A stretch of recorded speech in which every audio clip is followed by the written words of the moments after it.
Hello, everybody. My name is Senem Aydın Düzgit. I'm a professor of international relations at Sabancı University, and I'm also the academic affairs coordinator of the Istanbul Policy Center, IPC. And I'm very happy today to attend this conference, even though virtually, where we're going to be discussing the findings of a project which we conducted jointly with IAI on tackling uncertainty regarding EU-Turkey cooperation in foreign policy, specifically in North Africa and the Middle East. Now, of course, we started writing this project and we started working on it where there was enough uncertainty already, but of course by now, and as we went along, the points of uncertainty and the upheaval in both Europe, and I would say also in Turkey, even increased. So now we're dealing in even more muddier situation, even more muddier waters on both sides. On the one hand, of course, the major incident that has happened since we started the project was, of course, the Russia-Ukrainian war, which is going to have long-lasting implications for EU politics, domestic policies of EU member states, as well as EU member state foreign policies and EU foreign policy. And of course, this war also will have implications for EU-Turkey relations. I mean, at least it has potential for affecting the EU-Turkey relations and potential for cooperation as well. On the other hand, in Turkey as well, we see that contestation of the government increases day by day, especially with the downfall in Turkish economy and with the rise of even further repression on the part of the Turkish government. And there is also quite a lot of movement in opposition as well. So domestic state of affairs in Turkey also remain, I would say, more uncertain than ever. So in this project, what we did is that we had some excellent commissioned papers whose authors are with us today, who will be presenting the results of their analysis regarding the potential for EU-Turkey cooperation, given, of course, also the context within which we find ourselves today in various select geographic areas in the Middle East and North Africa. So I would love, without further ado, I would like to turn to them. But before, I'd like to thank all of the authors who have contributed to this project with their excellent papers, contributions. And I would also like to thank the IAI, our partners, in particular, Daniela, Hubert, and Andrea, and Natalie, for their ever wonderful support cooperation, which we enjoy in every project where we work with. So without further ado, I would like to turn to Daniela to hear her first few words before we move on to the discussion of the papers. Daniela. Well, thank you so much, Senem, and indeed a big thanks also from IAI for this very long and ongoing cooperation with the IPC, with the Istanbul Policy Center, about which we at IAI, of course, care a lot. I also would like to thank all authors who are panelists here today for all their contributions. And indeed, this is part of a project which is funded by the Italian Foreign Ministry, Ministry and also by the Compagnia di San Paolo. And we have a publication which will come out in approximately 1 month or so related to the topics which we are discussing today. Indeed, I think I'm just risking to repeat a little bit what Senem has already pointed out. We wrote the project in a context which we thought was really dominated by uncertainty. So uncertainty on the one hand about electoral outcomes in both Europe and Turkey. So in Europe, actually, the elections in France have happened now, but of course, elections in Turkey are still upcoming. But then also uncertainty in what will happen in Afghanistan after the rather chaotic NATO disengagement, US redeployment in the Middle East, in Iraq and Syria, as well as changing conflict dynamics in the Eastern Mediterranean and in Libya. And when we wrote the project, we thought that actually neither the European Union nor Turkey were sufficiently preparing for this uncertainty and certainly not from a common perspective. So as the project was ongoing, and as the Russian war on Ukraine happened, this perspective, I think, of the project on grasping this uncertainty and how to move forward has become even more important. And but without further ado, and without taking too much of the time from our panelists and from our chair, I will now hand over to my colleague Andrea Dessi, who is the chair of this webinar, and he's also head of the Italian Foreign Policy Program at IAI. Thank you so much for being with us today. Thanks.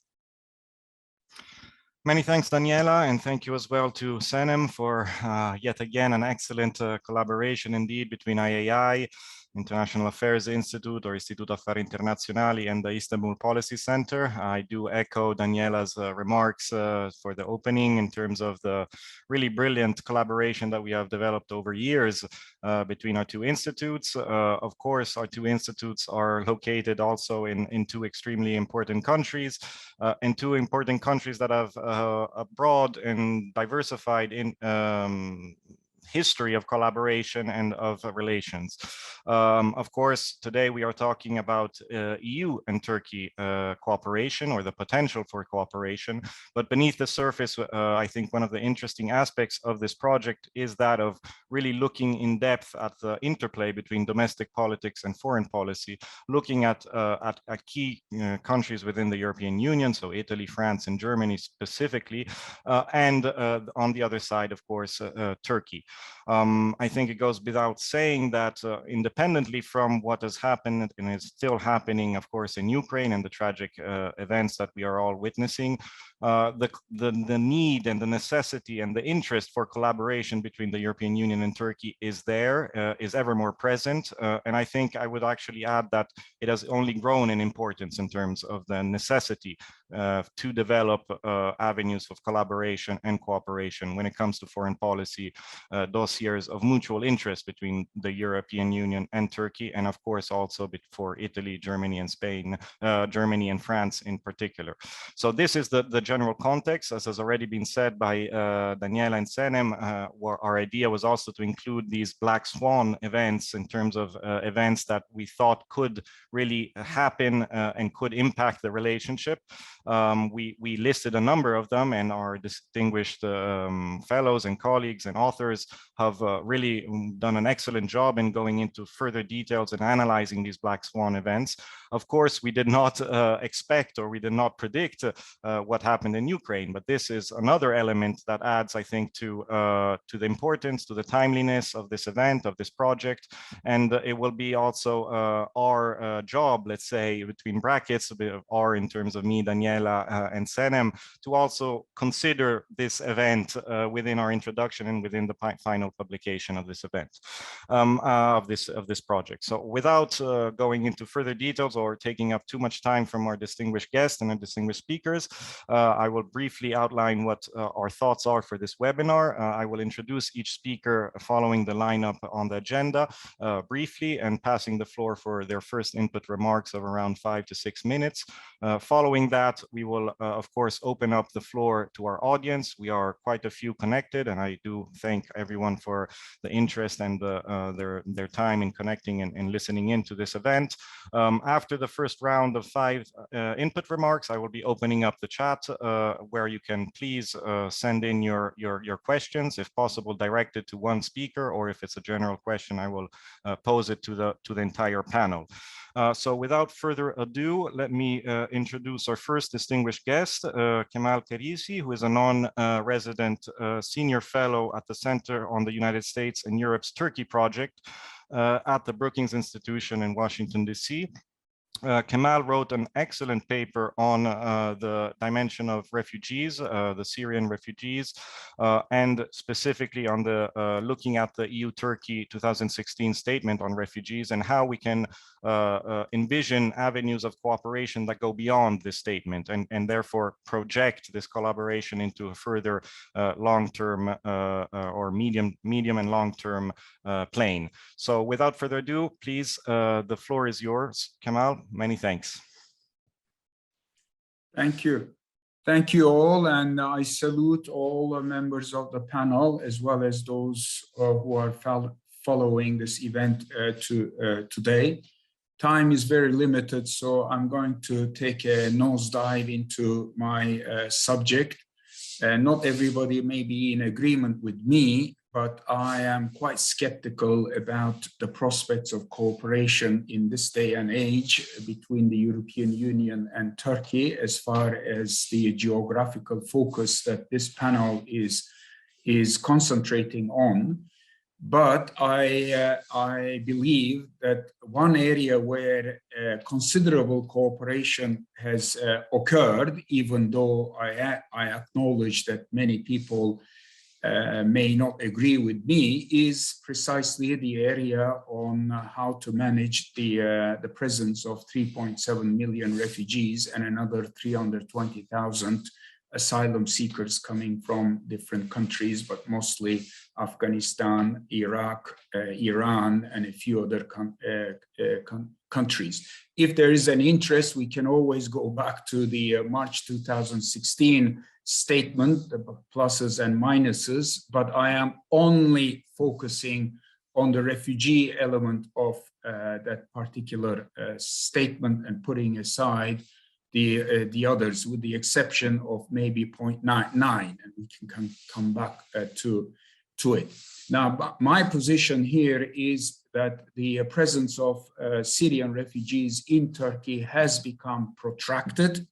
You may all be aware that in the last couple of days, a huge debate, how should I say, a rather disturbing debate has erupted on the repatriation of those refugees. Be that as it may, all the indications, especially from public opinion polls that are regularly repeated and are reliable, these people are going to stay in Turkey. That's what their intention is, even though the Turkish public opinion wants them to return.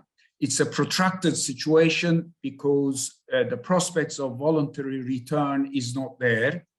The Turkish Interior Ministry just announced a day or two ago that 500,000 Syrian refugees have been repatriated, but the United Nations for High Commissioners put that figure at 128,000.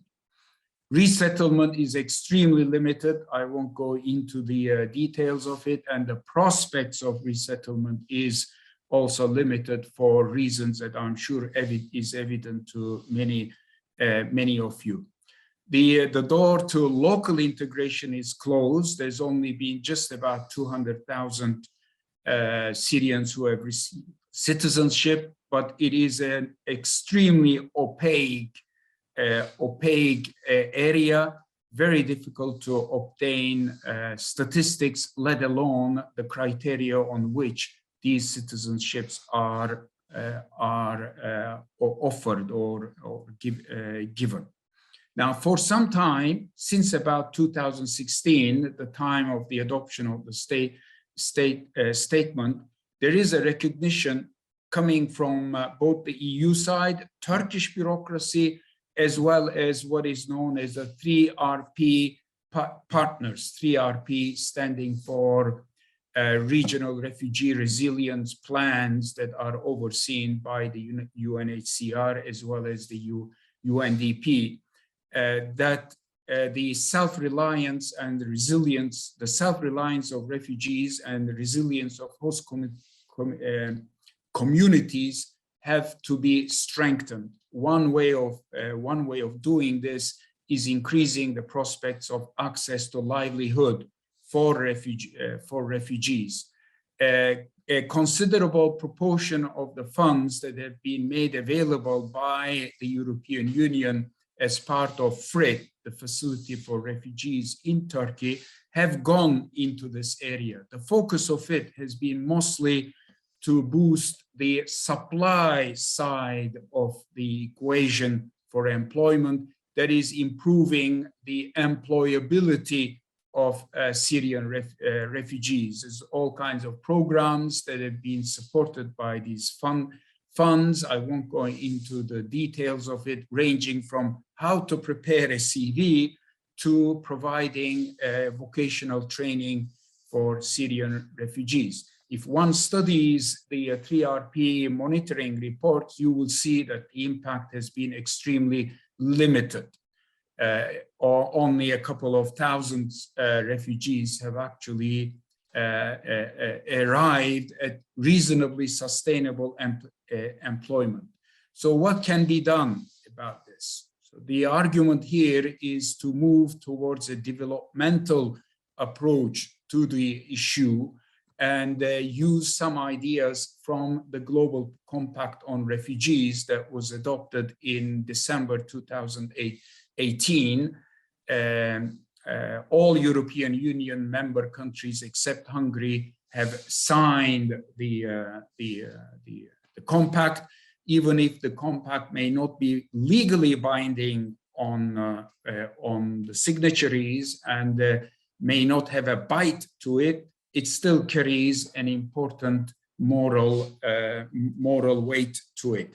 And one of the ideas in this compact is the notion of providing trade facilitation to countries that are hosting larger number of refugees on the condition that they enable refugees to have access to formal employment as opposed to informal employment. There's a whole logic to it and research that supports that such a path benefits the host communities, the refugees, and also the prospects of them returning eventually when the conditions are right to their country of origin.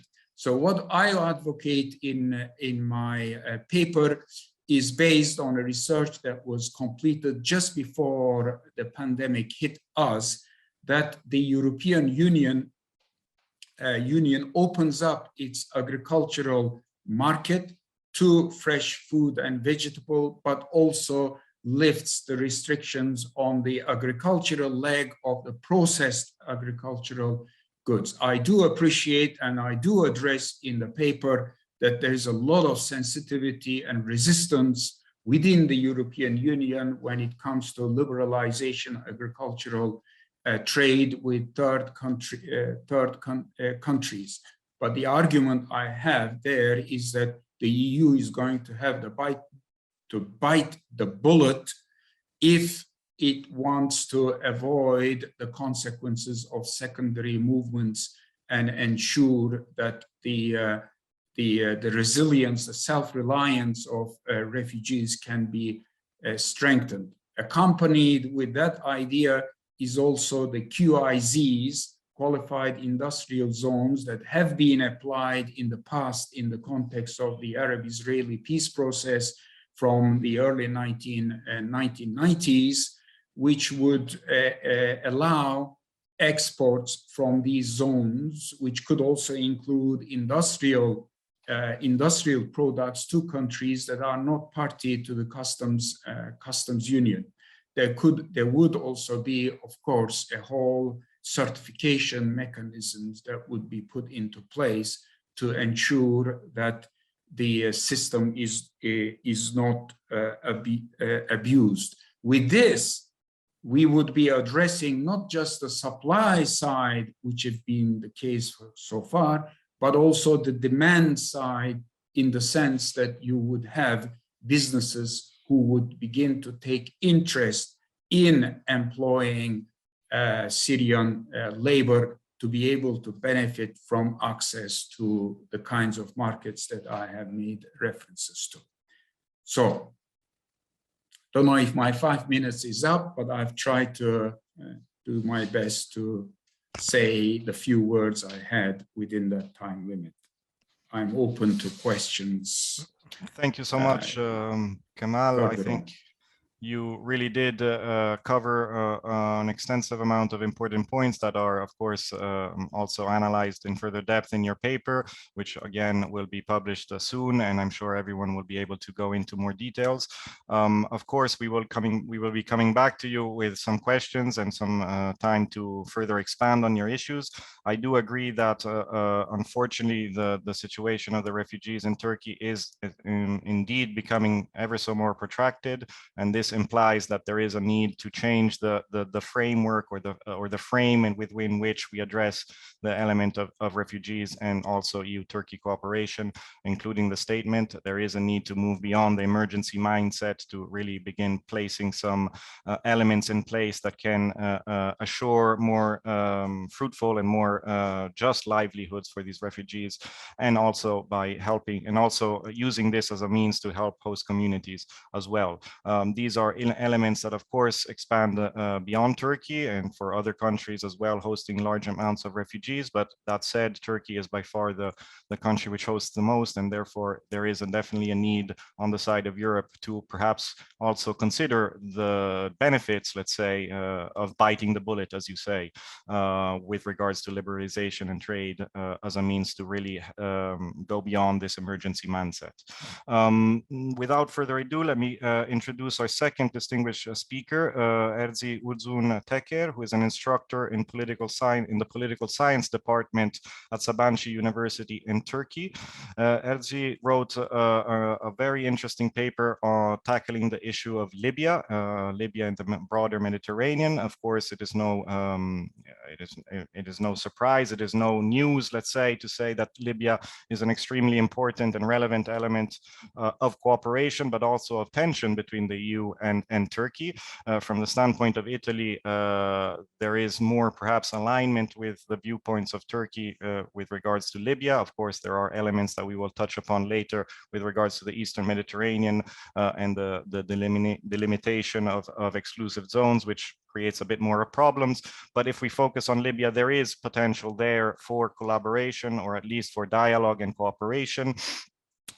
Particularly in this moment of time when there is increasing risks of a relapse into conflict, or at least of heightened tensions given what is happening on the ground in Libya. So let me pass the floor to you, Erzin, and I very much look forward to your talk. Thank you. Thank you very much. It's a great pleasure to be here with all these distinguished guests and hosts. So I'm really happy to be here. Speaking of Libya, of course, we need to have a look at the process after the Berlin conference of 2020 and also 2021, because with the Berlin process, a ceasefire was secured between the Government of National Accord in Tripoli and also Khalifa Haftar's Libyan National Army in Tobruk. And the parties agreed on an interim unity government under the Prime Minister Abdulhamid Dbeibeh in 2021, and the idea was to hold elections by December 2021, which did not materialize. So we can say that actually since that time, since December 2021, stability in Libya is extremely fragile, although it looked quite hopeful before. And we can basically speak of 6 interlocking crises that characterize the crisis context in Libya today. One is electoral impasse created by the inability of the interim government to hold the elections by the specified deadline. And afterwards, another political figure, Fethi Basha, formed another government on the grounds that the Dbeibeh's term is over. And his move was endorsed by Haftar and also by Eastern representatives in the parliament. So this created a kind of legitimacy crisis in Libya again, with 2 executives in office. And later, of course, this move was followed by a renewed wave of violence, although right now a small-scale violence, but we know that on the ground, there is a confrontation between pro-Dbeibeh and also pro-Haftar militias. And the Libyan security sector is already over-militarized and over-militiaized, so to say. This is feared to cause another wave of wide-scale violence across the country. And apart from that, there is this 5+5 Libyan joint military commission, which is established with a UN initiative. And the idea was to have 5 generals from the former GNA and 5 other generals from pro-Haftar forces. They came together to ensure military stability in the country. But now, after all of these processes, now the 5 pro-Haftar generals, they said that they are going to suspend negotiating with the rest of the commission members, again on the grounds that the Bebe doesn't hand over the power to Fethi Basha. And they also called on Haftar to terminate oil production and export activities in various parts of the country. And their militias also started to attack these facilities. And this created a huge problem in terms of oil production and oil export. And this, of course, came amidst a global energy crisis precipitated by the war in Ukraine. So the situation looks quite unstable today. And this is the case especially since December 2021. So here the question is, what are the prospects of EU and Turkey cooperation in Libya under these circumstances? I believe that the Berlin process has already produced a favorable context for cooperation between Turkey, France, Italy, and Germany in the long run. These actors have been involved in Libya for a variety of reasons. For Italy, it is more energy related, and also Italy has a business investment interest today in Libya, but also Italy is interested in curbing this wide-scale migration problem emanating from Libya. For France, it's mostly about keeping its foot close to the Sahel region, and also about curbing jihadist terrorism, which had spilled over France in 2015 and 2016. But when it comes to Turkey, I think the issue was less about Libya than the Eastern Mediterranean crisis, because Turkey did not want to intervene until 2019. But somehow Turkey signed this 19-mile continental shelf agreement with GNA in exchange for military support to GNA, and this materialized. Turkey got involved in Libya militarily, and it is the most militarily active actor on the ground today. And of course, this move was not received well by either Italy or France, and they were also sided with different political actors on the ground. So this is one of the major contention points between Turkey and the other European actors. But still, the German-led Berlin Initiative was successful in 2 ways.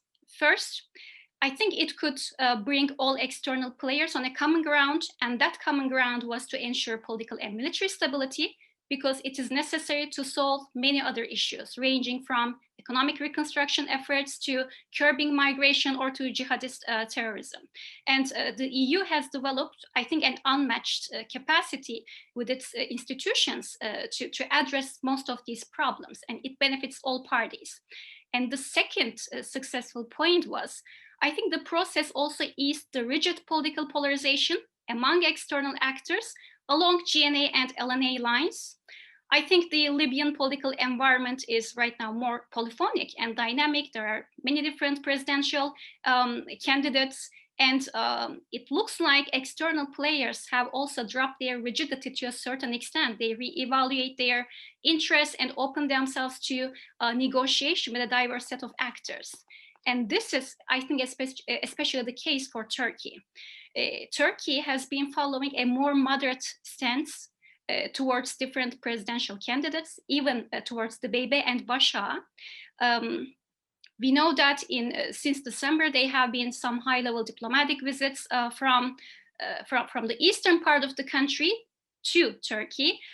Those eastern representatives came to Ankara, to the parliament, to Turkish parliament, and also there's a push from Turkish business people to have more diplomatic contacts with the east of the country, so that they can have more trades related and investment related benefits. So there's definitely some sort of moderation going on the Turkish side. But again, there is one central divergence point when it comes to Libya. And it is the fact that Turkey does not want to withdraw its ground forces from Libya. which is against the Berlin proceedings. And I think Turkey is unlikely to do so in the short term either. Why? There are many different reasons. Turkey insists to keep these ground forces on the field because of the Eastern Mediterranean issue. Somehow, Turkey is using it as a bargaining chip in the long run. And secondly, Turkey seems to have good relations and also have influence over political actors on the ground in Libya and wants to keep it. And the perception on the Turkish side is actually that Turkey is treated as a first among equals by different political actors, because there have been all these high-level visits and exchanges. So Turkey has that perception. And third, there's also the perception on the Turkish side that this military move paved the way for the ceasefire in 2020 by rebalancing the warring parties. And now with pro-Haftar militia attacking the oil facilities, Turkey feels maybe even more compelled to stay on the ground as a counterforce. But the current unstable context in Libya and the global energy crisis triggered by the war in Ukraine, I think created a window of opportunity to turn this divergence point into an advantage. Maybe Turkey's ground forces can be integrated to an international or EU level framework to reform Libya's security sector, where Turkey can contribute through peacekeeping, capacity building, advising, and training operations. This is already in line with the official Turkish discourse anyway, but what we have seen in the Middle Eastern conflict settings is the more an external actor is penetrated to the conflict settings, either militarily or not, it doesn't matter, they have more influence over the actors, because security sector reform especially requires first and foremost a political will formation, and this political will formation will happen among local politicians, supporting armed groups, and also communities. So it is kind of a bottom-up process. It's not very much a top-down process. And those actors who are more engaged with the field, they seem to have more influence over convincing these partners. Otherwise, the other option is there must be some progress in the Eastern Mediterranean question, which looks, I think, more unlikely in the short term. But there are also a couple of recent developments in that arena as well, because with this Ukrainian crisis, the gas reserves in Mediterranean are once again on the agenda, and the United States seem to be looking for alternative projects to East Med, which might include Cyprus, Greece, Israel, and also Turkey. And reportedly, Turkey and Israel are already negotiating in the background for such a pipeline. So it might be an unlikely scenario, but I think we should keep an eye on what is going on this arena as well. There are a couple of black swan events, of course, which might intervene with the current scenarios. I will basically point out to two of them. One, potential elections in Turkey by the end of 2022. We don't really know if elections will be held, but there's a huge discussion still in domestic politics. And the opposition parties have been criticizing Turkey's Libyan policy from the outset, saying that it is too one-sided and there's no need to be militarily involved in another country. So if any opposition party comes to power, maybe there might be a change in Turkey's position regarding its military forces in Libya. And I think a more important second event is the United States. Who was somehow detached from the region for a long time, they declared on April 1 that Libya is also included in the Global Fragility Act to foster peace-building process in Libya. This is interesting because it means that maybe the United States is trying to take or planning to take a more proactive position on the Libyan case. And 2 weeks later, United States also announced that they're planning a potential mechanism participated by the United States, EU, UN, and also Egypt to manage hydrocarbon revenues in Libya, because that's also a huge issue, the distribution of the resources, the revenues across parties. So there is that development. We should, I think, keep an eye on that too. It looks like the Ukrainian crisis definitely made an impact on global actors' positions vis-a-vis Libya, but whether they are going to be more involved, whether they are going to intensify their efforts, remains to be seen. So I will stop here. Thank you very much, Erzi, for covering such a broad amount of issues, all of extreme relevance for Libya and for, of course, Europe and Turkey. I do have a number of questions, but we will come back to these. And also thank you for opening already the floor and bringing it towards the Eastern Mediterranean, which is an excellent opening for our next distinguished guest, who is Mithat Çelikpala, who is a professor on the Faculty of Economics and Administrative Sciences at the Department of International Relations in Kadir Has University in Turkey. Mithat wrote, again, an excellent paper on the Eastern Mediterranean, so I do not want to take up any of your time. Over to you, Mithat. I'm sure you have much to add to this discussion. Thank you. Thank you, Andrea. It's my pleasure as well. I would like to thank the organizers, especially Daniela and, of course, Senem, for their critical readings, and they allow me to take part in such a group to discuss those issues. As you said, and we figured out very closely from Kemal Hoca's or Ezgi's presentations, that all those issues are interrelated to each other. They are very well connected, and they are very important to understand the future of Turkey's neighborhood, as well as Turkey's relationship with the EU and other countries. And the energy issue, or the Eastern Mediterranean issue, is one of those hot topics that we have to concentrate on.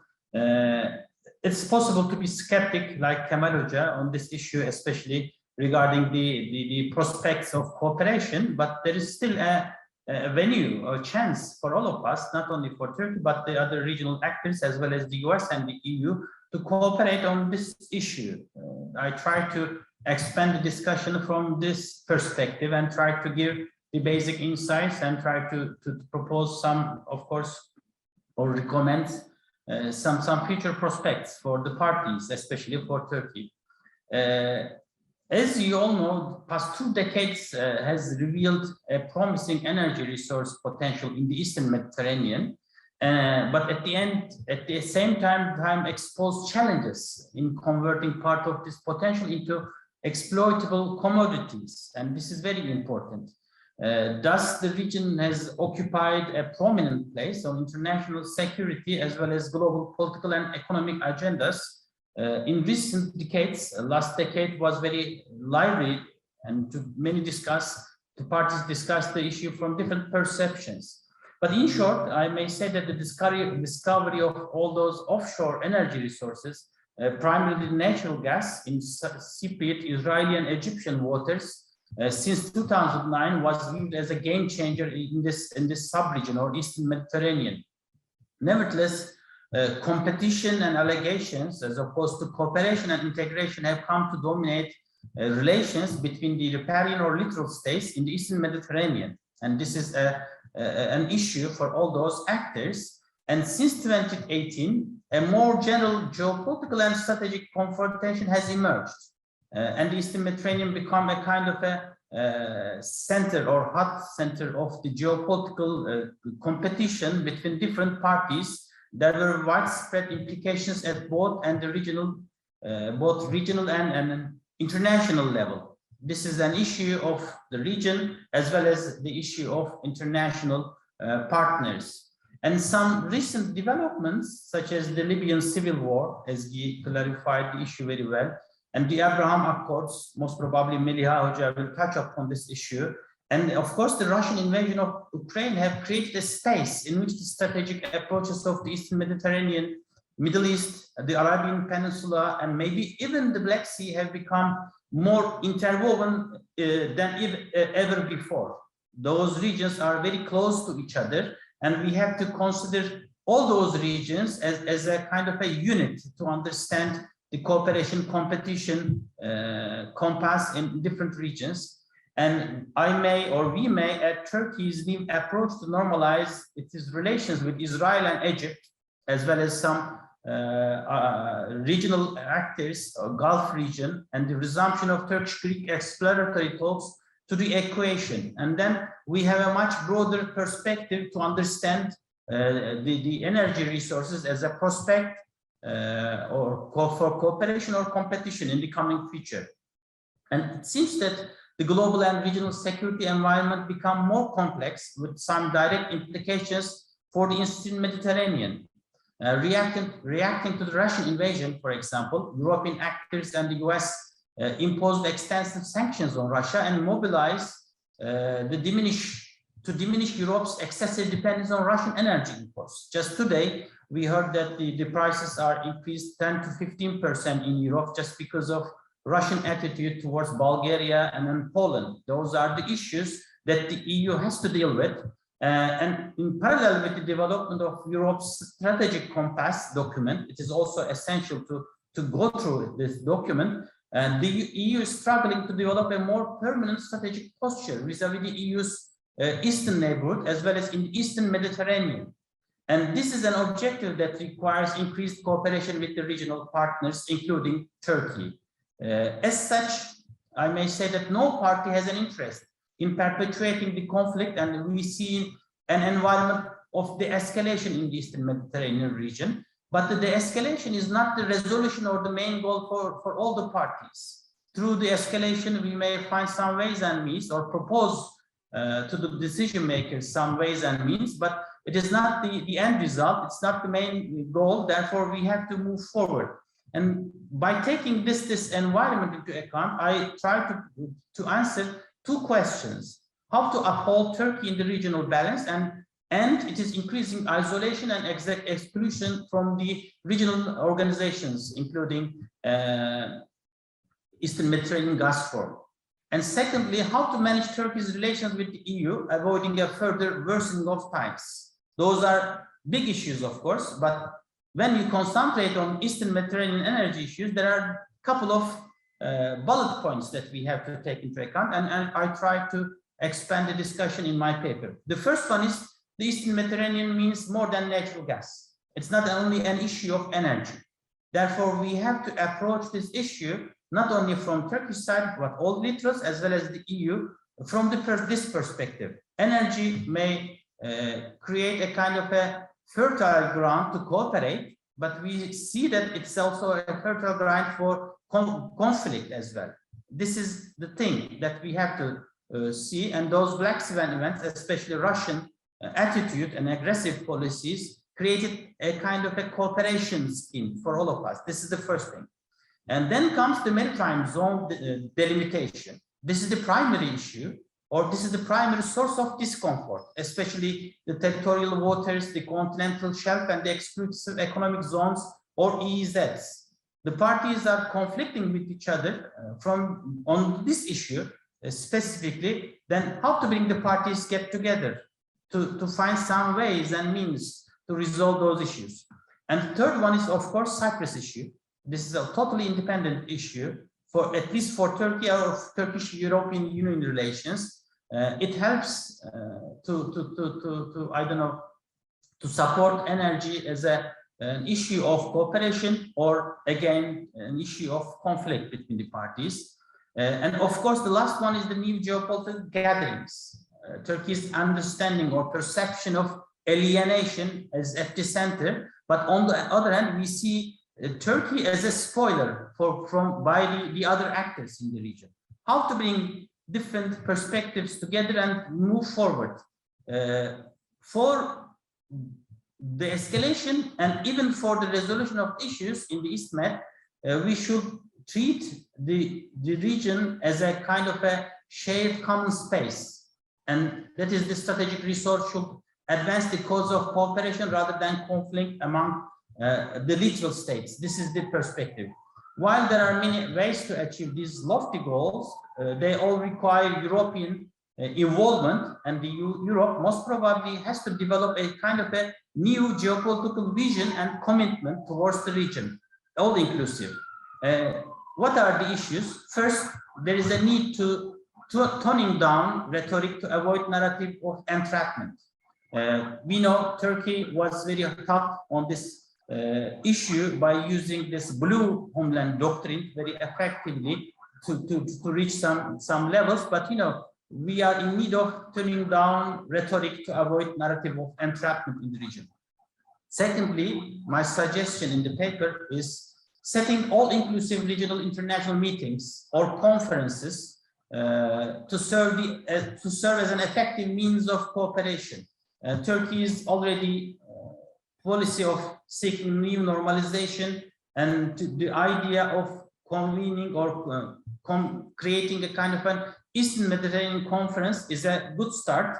And we see the similar intentions in the EU's Compass document.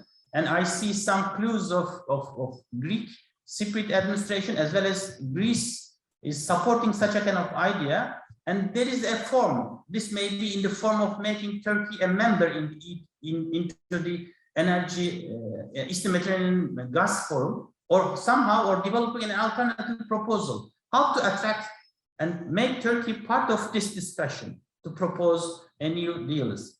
And thirdly, most probably, advancing a visionary EU plan to deal with the conflict. And EU has a role in this issue and need to develop a new posture to enhance cooperation and search for possibilities to enhance Turkey's importance as a partner for the EU and a kind of a contributor to the Europe's common security and defense, as well as the in the domain of energy security as well. Of course, lastly, the Turkey's domestic affairs and domestic environment is a limitation for all of us, not only for the EU, but some people in Turkey as well. But it is still a possibility to move forward, and I try to discuss those issues in my paper.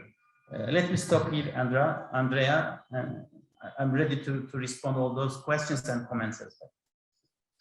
Thank you so much for an excellent in-depth dive into the eye of the geopolitical storm, as indeed you correctly framed it with regards to the Eastern Mediterranean. Thankfully, the more recent news, let's say, perhaps also as a result of Ukraine, but also it began before, there are some trends of this of de-escalation, or at least a return to dialogue. I would also include some meetings between Turkey and Greece, which are very important.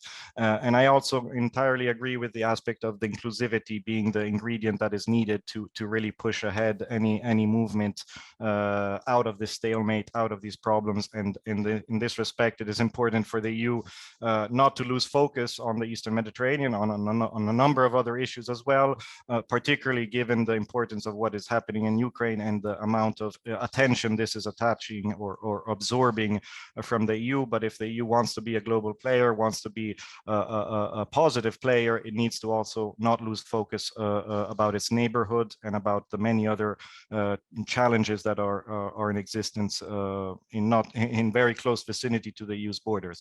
Let me move on to our next distinguished guest, Milena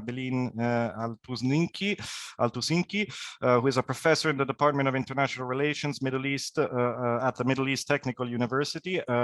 Milena wrote an excellent paper on Iraq, another very important country for Turkey, for Europe, for Italy, and for the region, of course. Over to you, Milena. Thank you. Thank you very much, Andrea. I'm also very happy to be here. Thanks for the invitation. I will, in this short time, I will try to sort of focus on three general topics. First, I thought that I should say something about Iraq itself, because this, in a way, contextualizes the prospects and limitations of Turkey-EU cooperation in Iraq.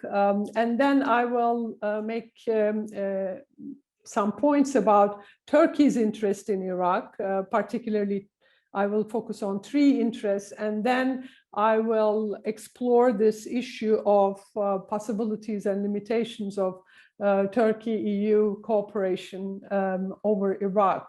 We started out talking about uncertainties, and Iraq actually is a very good example of that. Currently, there are several uncertainties about Iraq. One is, of course, as you know, recently the US withdrew its combat forces from Iraq, And parallel to that, we have witnessed the expanded role of NATO. So this transition, of course, this doesn't mean that the US is completely withdrawing from Iraq, but its role is now being defined within NATO, and this in itself is an important development for Iraq and for all the actors involved. The second is US-Iran nuclear negotiations. Of course, as we know, Iran is a very important actor in Iraq, and the future of these negotiations will have ramifications for Iraq. Whether there will be an agreement or not will be quite important. Together with that, there is also the possibility of increasing regional competition taking place in Iraq, which would, of course, create further instabilities and uncertainties for Iraq. And finally, there is domestic uncertainty. As you know, there were elections, but still there's no government in Iraq. And there are also mounting socioeconomic problems. We know that there were protests in 2019, and there is a need for reconstruction after the defeat of ISIS. So there is a lot of uncertainty about Iraq, and a possible Turkey-EU cooperation will take place within the context of this uncertainty. First of all, we need to realize that. The second, Turkey's interest in Iraq.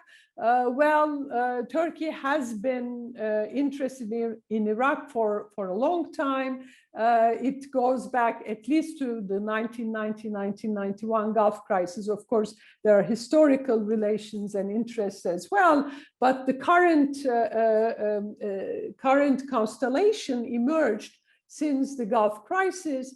And since the 1990s, Turkey has focused on mainly two aspects in its relations with Iraq. One is security. This is the most, from Turkey's perspective, most important and pressing issue.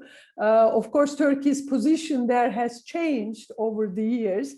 A very important turning point has been the positive development of Turkey's relations with the KRG since 2018. I think this was really a turning point in Turkey's engagement with Iraq. But as we know, Turkey perceives threat emanating from Iraq and PKK presence in Iraq. So this makes security element the most important element in Turkey's engagement with Iraq. And as we speak currently, there is yet another military intervention into Iraq by Turkey. So since 1990-1991, the security element has been the most important element in Turkey's engagement with Iraq.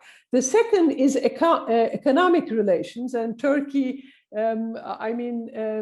last year, Turkey's trade relations with Iraq surpassed $2 billion US. So especially with the KRG, there is an intense economic relations that are going on, trade, investment, infrastructure, etc. So economically, also Iraq is very important for Turkey. The third issue is water issue. Of course, this is an issue that is for Iraq mainly, and Iraq brings this up in its relations with Turkey, particularly in recent years. And there is this problem of sharing or utilization of waters of Tigris and Euphrates, and this is increasingly becoming an issue in bilateral relations. Basically, Turkey's, therefore, relations with Iraq are mostly influenced by security concerns and then economic concerns, and water issue is becoming an issue, particularly on the side of Iraq. How Turkey and EU can cooperate, within this context of relationship. First of all, I have to say that compared to the other cases that we have discussed here, the EU's role is much more limited. I mean, instead of the EU, we can talk about EU member states, like France, for instance, which has become increasingly active in Iraq in recent years, both economically and politically, or Italy, Italy will be heading the NATO mission there. So Italy's involvement is increasing. So instead of EU as a whole, I think it is better to talk about some EU member states. But of course, this may bring further EU involvement, especially through the NATO members of the EU. EU's role may increase. So when I look at possible areas of cooperation, although I have to admit that there are some tensions in some of these areas as well, I identified 4 areas. One is security. Normally, security would not be an area that Turkey would cooperate with EU member states or the EU in the context of Iraq, because it has its own particular security interest and it is pursuing those interests. But now things may be changing because of expanded NATO role. And when we look at this, Turkey actually supported this expansion, of NATO role, and this opened up some opportunities for cooperation between some EU members and Turkey within the NATO framework. And this NATO framework is basically focusing on strengthening Iraqi institutions and forces, training. Some EU member states and Turkey can cooperate within this framework, within NATO framework in Iraq. The second area is economic area, especially reconstruction, because there is a lot of reconstruction need in Iraq after the defeat of ISIS.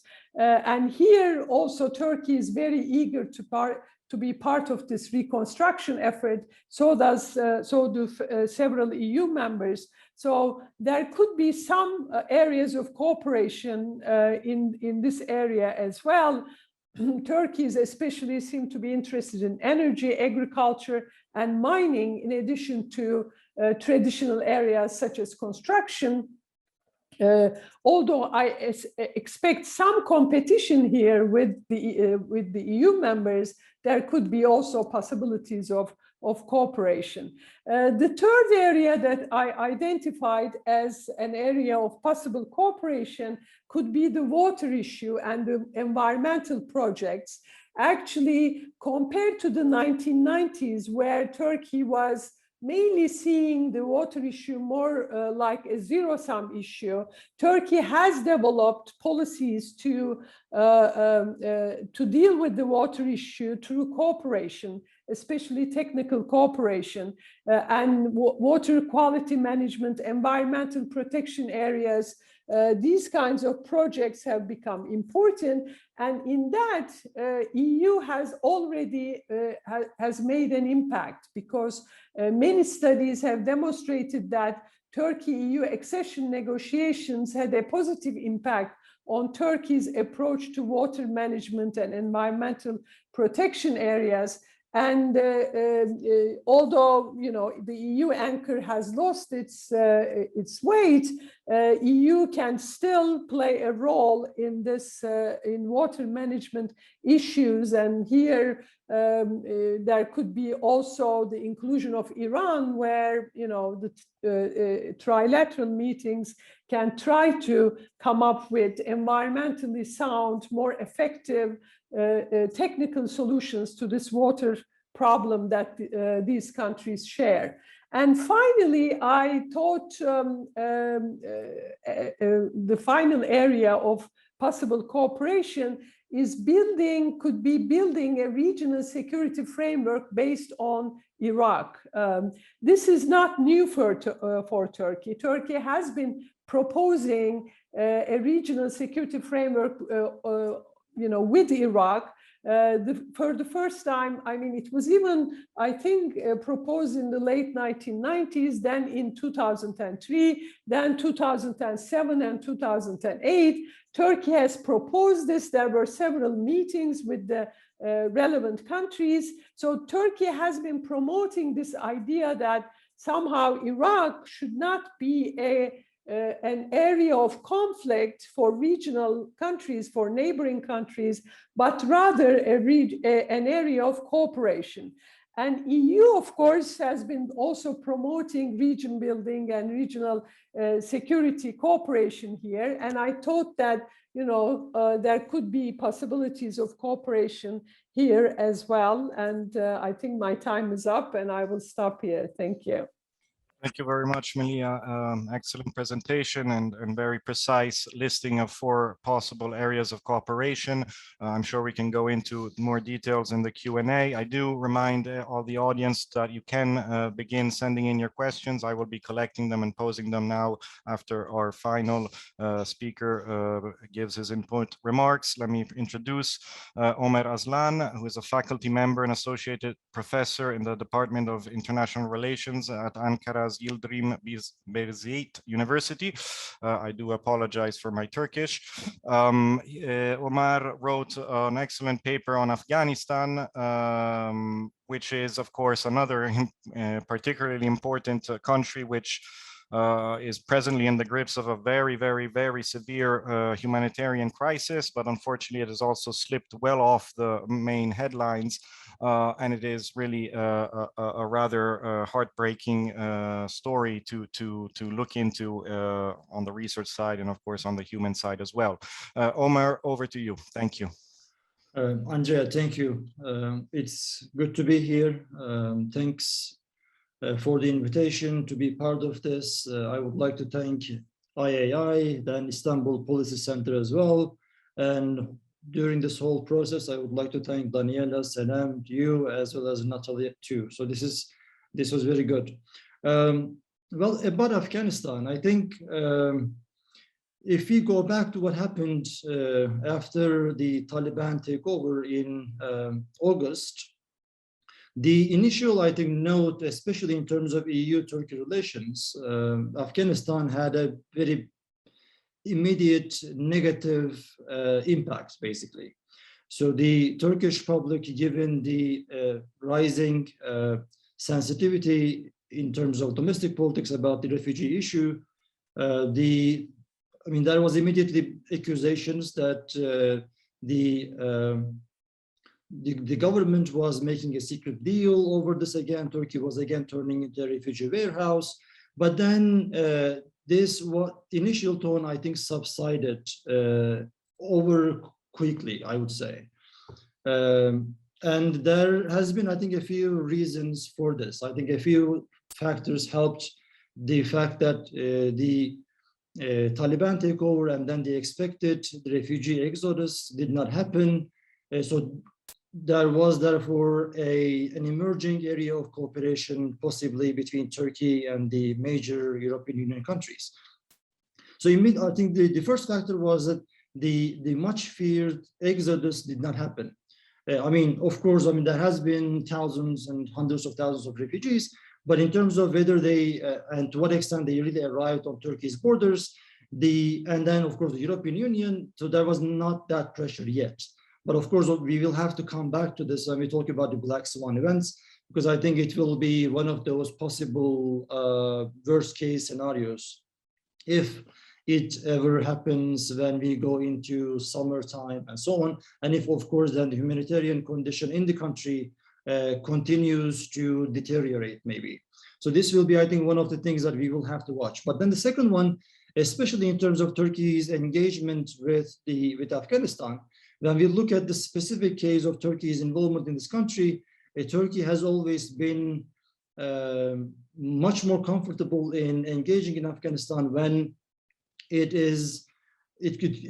basically acts with its Western allies, so not on its own. So in that sense, Afghanistan has been almost like I would say, a high-risk, low-reward issue for Turkey. It's not one of those priority regions in that case. So Turkey has been, if you again go back to history, has always been more comfortable in doing things in South Asia, I would say, not just in Afghanistan, when it is acting with its Western allies. So in that case, Afghanistan has not been, and I think is not, an area in which Turkey has the will or the capacity to really go on doing things unilaterally on its own in that sense. And of course, I think the problem, another factor compounds this problem for Turkey, and that is the fact that South Asia has become this multipolar region now. I mean, there are multiple countries having high stakes in Afghanistan, but also in South Asia. So Turkey is not really on its own does not have the resources to actually go on and do things in Afghanistan in this sense. And then once the initial, I think, shock, the US withdrawal from Afghanistan created, the EU came up with, rebounded very quickly and came up with very concrete policies. So did not really leave a vacuum in the sense, and that helped, I think. So in terms of evacuations, sending out humanitarian aid, determining the criteria of engagement with the de facto Taliban government, the EU really came up with concrete proposals. And at the same time, of course, Turkey also did certain actions that I think paralleled EU's actions on the ground. And some of those, of course, have been humanitarian aid that Turkey also sent, and keeping the Turkish embassy open, I think, as a line of engagement in the country. Also keeping the engagement with the de facto Taliban government also open, but at the same time, I think, almost acting with the Western partners in tandem in terms of not recognizing the Taliban government. So initial actions, I think, both by the major EU powers, Italy, France, and Germany, and Turkey really paralleled each other. And I think that really helped the process so far in the sense. And of course, I should not forget the fact that Turkey kept its schools open and also added, I think it's, I would say, a unique voice in terms of supporting girls' education in the country in this sense as well. So, so far, I think, both sides struck the right tone in terms of what to do in Afghanistan, how to do, and what kind of actions to do in that sense. And of course, I think maybe I should not forget the fact that, well, it has been pointed out, I think, so many times in this panel so far, the fact that Turkey is going through this economic crisis. I think that also helped to a large extent in the sense. Turkey, of course, having no economic resources to act on its own, also meant that, well, Turkey was unable to do things on its own in Afghanistan in the sense. Well, I think what to do, or the grounds for cooperation in Afghanistan between EU and Turkey, on that we can count, I think, a few things. First of all, one thing that could come to mind is, at least what came to my mind, first of all, is that maybe the EU and Turkey both could commit to hard infrastructure in the region, but also, of course, in Afghanistan. But then this is, I think, beyond reach. So what is, I think, a fertile ground for the EU and Turkey to cooperate would be a multilateral initiative in which I think middle powers such as Turkey, such as Qatar and Pakistan can bring together both regional middle powers, but also great powers together in this multilateral initiative for basically a dialogue. And that will be facilitated, I believe, by the fact that, well, no regional or great power wants instability in Afghanistan. If you look at Chinese discourse, if you look at, I think, the American discourse, the EU, Turkey, certainly, so nobody really wants Afghanistan to go back to unstable times. So that could be one dynamic which may allow such a multilateral initiative in that sense. Of course, Turkey and EU, I think, can cooperate on pushing the Taliban to recognize certain, to recognize, let's say, girls' education, keep schools open, respect human rights, and so on. So on that, I think EU and Turkey has immediate grounds to cooperate. But then I would also like to direct attention to one particular point with which I would like to end maybe my time here. And that is about this, I think, escalating great power rivalry in in Afghanistan, but also in South Asia, especially if you consider the recent, I think the most recent event in Pakistan in terms of the ouster of Imran Khan. Then I think we would really, I mean, we need to see that in Central Asia and South Asia, we are more and more seeing this great power rivalry, which again could turn Afghanistan into this object of this kind of rivalry, which could again lead to instability in Afghanistan. So, and that multilateral initiative could be one of the ways that EU and Turkey could work together to basically diffuse such a scenario, to basically undermine such a scenario to come to fruition. Otherwise, I think Afghanistan will may easily go back to unstable times, and that would of course have this immediate snowball repercussions in terms of further refugee outflows from Afghanistan, further pressure on the neighbors, further pressure on Turkey, and of course EU-Turkey cooperation in this regard. And then one final dilemma, I think, is awaiting Turkey and EU, and that is, I think, about the Taliban recognition issue. And with that, I would like to end here, maybe. Thank you very much, Omer. Thank you also for the timekeeping. We are already at a bit over the established time, so we are receiving some questions in from the chat box. I do encourage everyone to pose questions through the chat box. But let me first of all return to Kemal Kirishi for a first reaction on his talk, on his topic of Syrian refugees, or refugees more generally, and the necessity of going beyond the emergency mindset. I would be particularly interested, and this question is to you, Kemal, but it is also something that our other speakers could perhaps reflect on a bit more on the domestic debates within Turkey, and how these, of course, you mentioned in your talk how much there is an explosion of a debate now on returning refugees to Syria or to other states. If you could go a bit deeper into these debates and the significance and their potential impact also, and particularly in light of the upcoming elections in Turkey, if this could really change the dynamics. We call them black swans, but I think as the time moves ahead, it is becoming perhaps less of a black swan and more of an expected expected event. Also, I particularly enjoyed and liked your element, your exploration of the special industrial zones. It is something that I remember studying back in university times in other contexts. But if you could go in a bit more detail in how these actually could work, where they could be located in particular. Over to you, Kemal. And again, please send in your questions. Many thanks, Andrea. I actually did realize that I'm the black sheep of the flock here, because I didn't flag out the black swans, and you very well focused on the most obvious one, which is resistance to this particular policy idea that I shared with you. And that resistance has become extremely conspicuous and visible over the course of the last couple of days. And I had actually been aware at the more, let's say, governmental bureaucratic level that this resistance was building up to the notion of trade facilitation.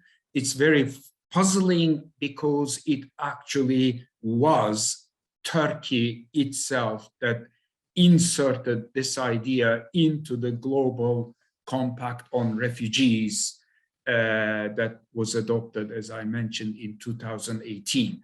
So I think it says a lot how Turkey has kind of fallen back from the position that it held in 2017 and 18. I think that has a lot to do with the economic situation in Turkey. When the refugees first began to arrive in 2012-13 in larger numbers, Turkish per capita income was $13,000, and now it is down to almost $8,000. Of course, this creates a completely different environment. And though rationally thinking and in terms of research-based ideas based on actual empirics, you would think that such an idea would help. But then, as you pointed out, there is the domestic political context, and the domestic political context is an impediment to pursuing this idea. Before I come to very quickly the QIZ idea, I still would like to think, and this requires a separate discussion forum, that the idea I've presented could be pursued informally and could be pursued unilaterally from the EU perspective. I wish there was time to go into the details of it. With unilateral, I mean the EU taking steps that would open up these markets, and then it would be up to businesses taking up these opportunities while enabling Syrians access to the formal employment prospect. We must not forget that early in 2016, Turkey did adopt legislation that does enable Syrian refugees to be employed formally.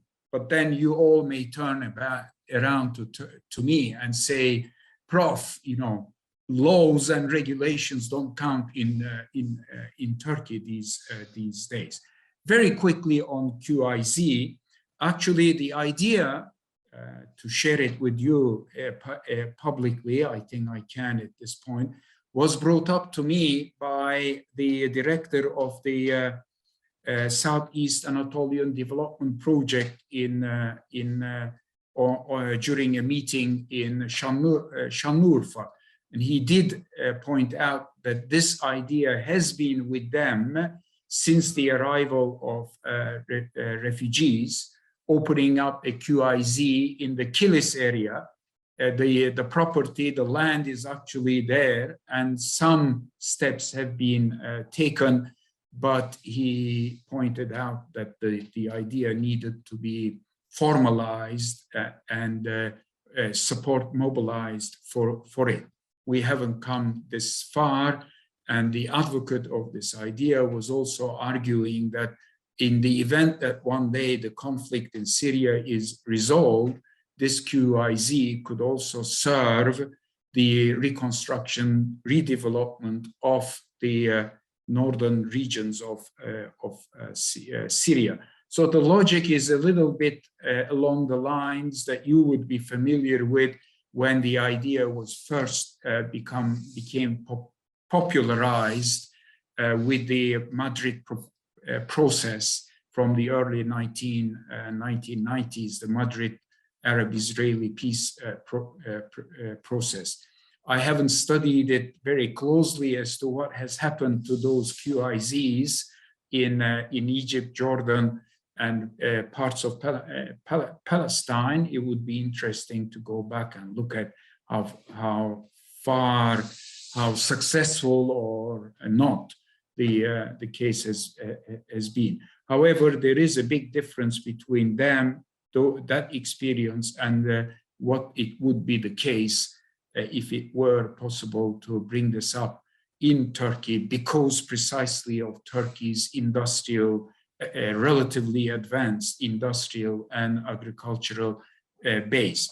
And maybe one last point to stress is that studies do show, in spite of an ever-growing unemployment in Turkey, there are gaps, labor gaps in the agricultural sector that is actually filled by informal Syrian labor, not to mention other labor. And because of the competition for these informal positions, you have a situation where employed people find themselves in increasingly precarious situation of exploitation. I will leave it at here at this, Andrea. Thank you so much, Kemal. Excellent points indeed. I wonder, and I'm wondering out loud whether, in fact, the economic crisis that we all are witnessing and expecting from as an outcome of the Ukraine war will further have impacts on Turkey's domestic politics as well, in terms of also the elections, in terms of also the economic crisis that that Turkey has already been going through. These are important elements that, of course, are not only impacting Turkey, but are impacting everyone in the globe. But it is interesting to see how these new crises and unexpected events are really overlapping and having an impact on each country's foreign policy, but also, of course, on its domestic politics. And this is a bit the interplay that we tried to get at throughout this project. We are getting a number of very good questions here. I will unilaterally extend the length of our webinar just to be able to respond to these questions that are coming in from the public. Let's give it another 10-15 minutes beyond the original deadline, let's say, of 4:30. So first of all, let me move to Erzi again, and back to Libya. I'm happy to see that some of the questions that I had listed, that I had written down, are coming in from the chat box as well. Perhaps the most direct, the most maybe contemporary one is as well reflecting on, of course, Russia is also present in Libya. What do you expect Russia's moves to be? Do you expect that Russia could have an interest in perhaps increasing the destabilization or pushing for a new crisis within Libya, particularly as we know Russia is backing the Eastern forces in Haftar, which are the ones which most recently have blocked or are blocking the export terminals and creating other problems. And also, do you think that there is a future, or let's say Haftar could continue carrying out its activities without this support from Russia? And how do you see Turkey moving in this framework and balancing between its relations, of course, with Russia and those of its allies in NATO and other countries? Over to you, Erzi. Thank you. Tough questions. Both of them are tough, actually, to answer. For the first question, actually, I expect Russia to be more active in Sahel and also in Greater Africa, because we have also seen it in this UN Assembly voting, patterns that some of the African countries which receive direct help from Russia, especially military help, they chose to vote against actually. So that was actually telling. And also, I remember when France withdrew from Mali, it was Russia who took the place in Mali. So I'm expecting a more maybe aggressive approach of Russia in Greater Africa, not only in Libya. But speaking of Libya, right now it seems like Russia is focused on the Ukrainian crisis, but still Russia's forces are there. Sometimes I see news like, the Wagner forces, they have left Libya and now they are in Ukraine. Maybe some of them left Libya, but some of them are still there and they are part of the LNA still. They are part of the Haftar's forces. So we will see. I expect Russia to be more involved in the region in general. It might be a destabilizing force if the United States is also more involved in Libya. As I said, as part of these, Black Swan events, now United States seem to be making a comeback with this global strategy, the global fragility strategy. And it might be the case that now there will be another, confrontation between the United States and Russia. And in that case, Russia might tone up its military adventurism there. As for Haftar, can Haftar survive without the support of Russia? That I don't know. Haftar still has some support domestically. I'm not sure if it is dependent on Russia only, because I think Haftar's own position is also dependent on the domestic audience. And it looks like domestically he is still, powerful. Maybe, I mean, there are again some discussions like maybe he might not be running for presidency, maybe he might not be chosen, but still he has a good, militia force. I think this is very important. And as long as such actors, these political elites, have their own militias, they are going to be dominating the political discussions regarding the future of Libya. So, I mean, it might be regardless of Russia's influence or not. Thank you very much, Erzi. I think, of course, not knowing the answer is not in any way an error in this sense. The webinar, the project is called Tackling Uncertainty. So we are all playing with these black swans or these uncertain events that can have an impact and can definitely change aspects. I would also definitely add that it is not only Russia, as you correctly said, that is backing Haftar and Aguila Saleh and the forces of the East in Tobruk, but there is also, of course, Egypt and the United Arab Emirates, which are two countries with whom Turkey has also begun a renewed dialogue. So even there could be a triangulation, or there could be some movement that will be interesting to follow in the coming months and weeks. Moving on to the Eastern Med, again, very much interconnected with the issue of Libya. We've had a few questions coming in. I'm going to try to group them together. The first, and it was one again, which I had written down, jotted down in my notes. You spoke about, Mithat, about the interlinkages between the Black Sea and the Eastern Mediterranean. There's also, of course, the aspect of energy resources being discovered in the Black Sea, which perhaps could be an interesting element to bring in as well. But the question from the audience was mostly revolved around what do you think we can expect from Turkey towards the Eastern Mediterranean in the coming months? Do you think that there is a possibility of a renewed escalation? Do you think that the Ukraine crisis has kind of diminished, let's say, the rhetoric and the tensions, and this can be maintained? I will also add, in terms of the scramble for gas resources in Europe, definitely in Italy, but in other countries, do you think this can have a positive kind of carry-on effect on these dialogues and the Eastern Mediterranean crisis, which you so eloquently touched upon in terms of the delimitation, the Cyprus issue, the Greek-Turkey relations, and of course also the dialogues with Israel and other countries.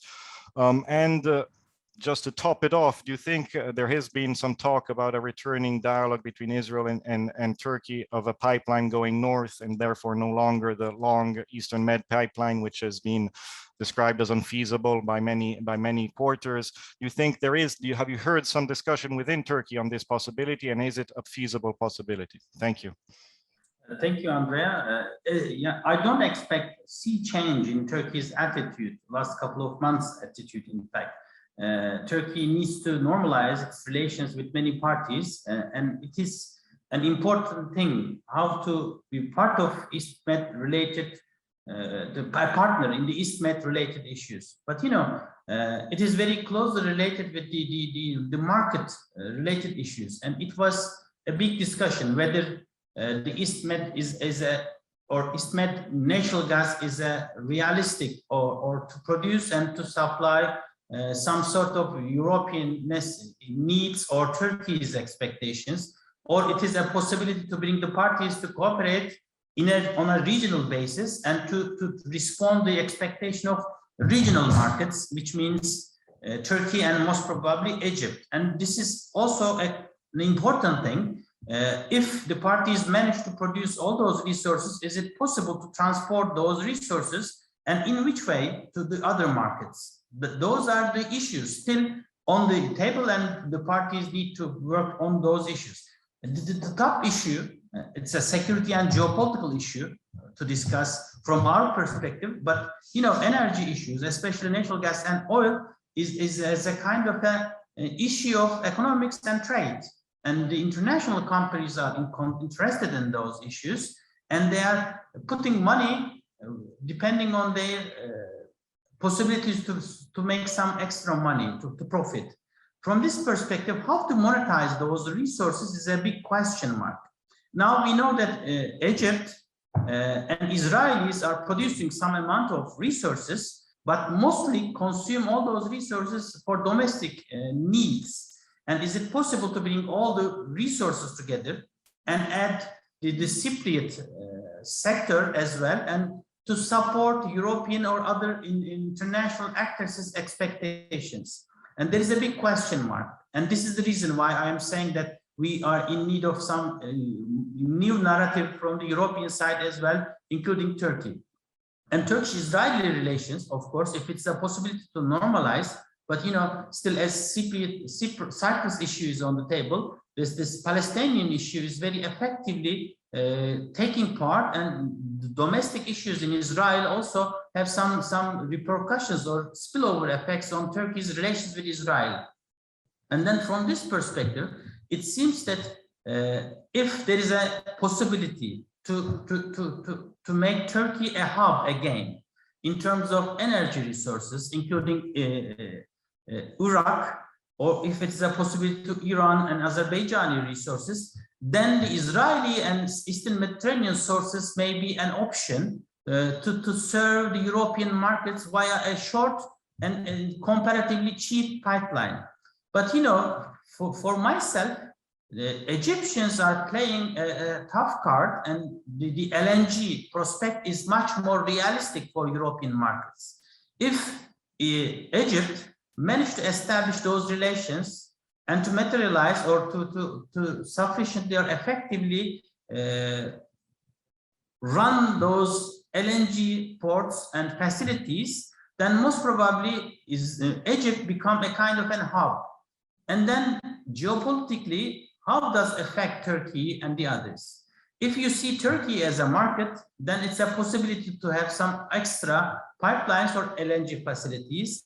But we need at least 2 years to normalize and to understand the possibilities of those kind of cooperations. Then comes again Turkey's domestic politics and what's happening in Israel, and as well as Turkey's relations in Egypt. And Egyptians are in advantageous positions with their connections with the European markets, and of course their relations with the others. Therefore, I don't know, but it is a possibility.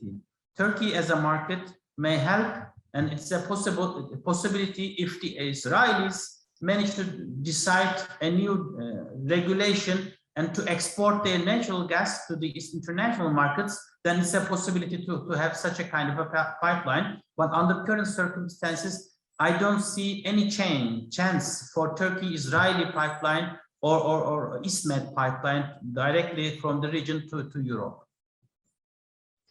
Thank you very much, Mithat. I think you hit the nail on its head in terms of the timeline. The timeline is very difficult to have and meet and be in compliance with. Also the need for energy diversification and the need for the energy transition, the green energy transition.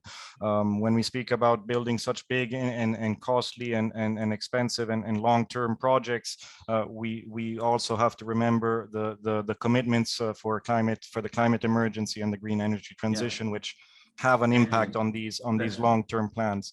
Okay, we are running a bit over time, but I do want to I do not definitely want to pass over our last two speakers in Iraq and Afghanistan. So to Melia, I think one element which would be interesting to hear more about is the Turkish opposition's viewpoints on Iraq. If you think there could be a black swan to continue with our term event in the coming months, of course, with regards to the elections, and if this could change radically, let's say, the approaches towards the KRG and Iraq more broadly. Thank you. Thank you, Andrea. Of course, Iraq, in a way, is closely linked with domestic politics because of the security aspect and the PKK aspect. And for instance, with the current military operation, we see this working again. It creates a rally around the flag effect, obviously, and it becomes difficult for the opposition to criticize as well. And it helps the government to put HDP in an illegal frame and to link the People Alliance, CHP and others with the HDP. And so it plays into a lot to domestic politics. But I just would like to underline, and I did this in the paper as well, that CHP had recently started an initiative, and they went to KRG in September 2021 for a visit.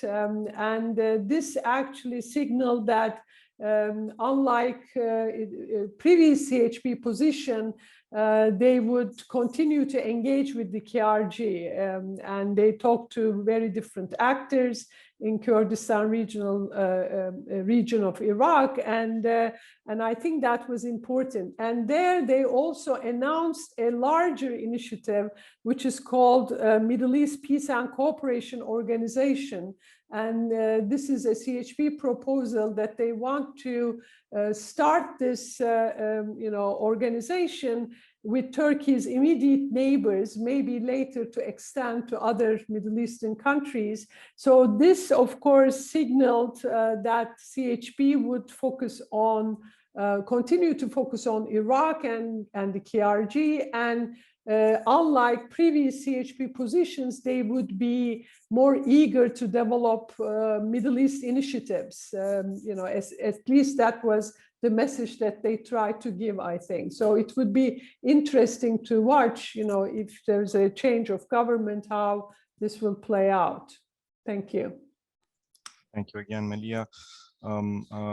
Absolutely, I found that proposal particularly interesting, as we had an exchange also via email, and there are some similarities to other initiatives or other proposals that have been advanced in recent times, but we do not have time to go into that. So let me go into Afghanistan and into Omer Aslan for the final remarks, as well on the domestic politics and the Turkish elections and perspectives, but also perhaps on the aspect of China and Russia. We, of course, are aware of the withdrawal of NATO forces, and therefore, for some respects, the US and Western engagement in this region. Do you think, from your perspective, that we can expect some kind of a return in terms of interest, in terms of engagement, in terms of investments also on Afghanistan, given the way the world has changed, let's say, not only from the Afghanistan withdrawal, but of course also since Ukraine, and there is a perception in certain areas of Europe that the Central Asia or Afghanistan has now become in some way an area which is beyond the influence of the West, if we want to call it like this. How do you see such discussions, such debates? And also, if there within the debate in Turkey now on refugees, if there is an element on Afghanistan, notwithstanding that the crisis or the exodus of migration from Afghanistan did not materialize, as you correctly said. Thank you. Thank you, Andrea. Well, I think the refugee issue, given the, we can pretty much, I think, forecast that this economic crisis will continue for some time. So if we have elections in, let's say, next year or whenever that can be, but I think it looks like it will be next year. So refugees, that issue, I think, will continue to linger on. And the government, I think, will have to definitely take that up. I mean, they will have to not allow this to be used against them in that sense. So that will be one of the, so the government will definitely have a reason to cooperate on that with the European Union in that sense. If we just consider, for instance, this wall that the government is now erecting on the eastern border with, I think, the EU funds to some extent, and then the expertise and the encouragement, I think that kind of an effort will definitely continue to go on, to continue in that sense. But I think the elections is key, and 2023 therefore will be one of those critical junctures when we talk about EU-Turkey cooperation on Afghanistan. I think for the reason that when thinking of a scenario in which the AKP comes out with a victory from that elections, and then the kind of divergence with the West continues as it does, I think, despite the Ukraine issue today, the Russian invasion of Ukraine, then we may very well see a shift, I think, and for the first time that would be that Turkey would be closer and trying to act more with China and Russia axis, even in Afghanistan. Again, depending on, this is a very, I think, I mean, it's subject to shifts. So we will see what happens. But in South Asia, in Afghanistan, if, I mean, the US seems to be still very much distant to coming back to Afghanistan in terms of investments, hard and soft wise. So their attention basically turned to other regions, immediately, of course, in terms of the Russian actions, but also Asia Pacific, but not really South Asia, Afghanistan. If the European Union, I mean, also loses its kind of attention on Afghanistan, and then Turkey may have more reason after, again, elections. I think until elections, things should be safe, I would say, because in the sense that, again, given the economic crisis, given Turkey's today ongoing de-escalation spree in the Middle East, I'm thinking about Turkey-Israeli relations. We have been talking about Turkey-Saudi relations. So when you talk about that, I think Turkey will not going to go on doing anything unilateral on Afghanistan, or will, let's say, give an image of shifting again to Russia-China axis on Afghanistan until, I think, after elections. So elections will, I think, be the key here. And the Russia and China, I think they, especially, of course, China right now, of course, not Russia, but China appears to be more serious in terms of extending even now CPEC, China-Pakistan Economic Corridor, to Afghanistan. And now the new Pakistani government is very much keen on this. So if that really pans out, materializes, and again, after the elections, Turkey sees some sort of a benefit there too, in terms of, for instance, reconstruction, then there may be more motives by the Turkish government to actually to shift a bit more or tilt a bit more to that axis in terms of what it does in South Asia in that case. But I think 2023 elections will be the key, and what comes out of it, we will see. We will have to watch that. Thank you very much, Omar. On this note of uncertainty and of also expectation to see what happens in the coming months, I think that we can really give a round of applause to our distinguished speakers and scholars. And I really myself also want to congratulate each of you, because we have covered such an enormous amount of topics and also of geographical distances, let's say. Thankfully, we are all connected online, so that makes it a bit easier in some respects.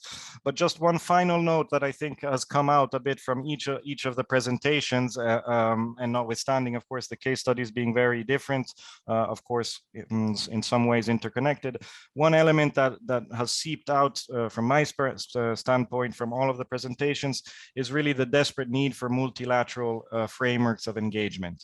This is something that has been raised for Afghanistan, of course, for Iraq with regards to water issues, but also broader issues of security, and the JCPOA, of course, a question mark that I'm sure that in the coming weeks we will be hearing much about.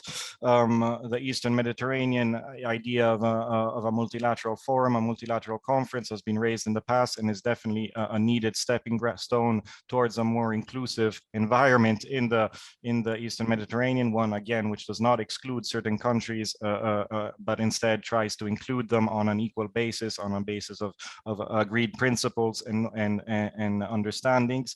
Libya, of course, we've talked about the about the Berlin conference, which is in itself a multilateral framework of engagement. I think we definitely will need more efforts on Libya moving forward, because it is perhaps one of the areas where there is more risks of explosion. And last but by no means least, of course, the aspect of refugees, the global compact, the aspect of the EU-Turkey statement, and the need to broaden the frame and to include also other partners, other engagements, to be able to, again, not only see migration as a threat or as something that we need to in some ways push away from certain borders, but one in which really there needs to be a rethinking of the models for, again, integration and inclusivity, which in the end is in the interest of all actors involved. With this note, I really would like to thank, first of all, Nathalie Champion, whose assistance is invaluable to all of us in setting up these conferences and these webinars in this case. Of course, my thanks go to Daniela and Senem for an excellent collaboration on this project. It's really been fantastic. And finally, last but by no means least, all our distinguished guests and speakers who have connected today and written excellent papers. Again, I remind you that the publication will be out soon, within a month. Not too much uncertainty on that element. And finally, thanks to all the guests who have connected and logged on to hear us. The fact that we have gone over by 20 minutes, 25 minutes, I think is a badge of honor, in the sense that we are all Mediterranean and we're not perhaps the best at timekeeping at times, but it also means that we really do enjoy discussing about these themes and are committed to investigating them with the right amount of time. So again, from my standpoint, I thank everyone. It's been really a pleasure, and I'm sure we will have more occasions to go even deeper into these questions. Thank you to all.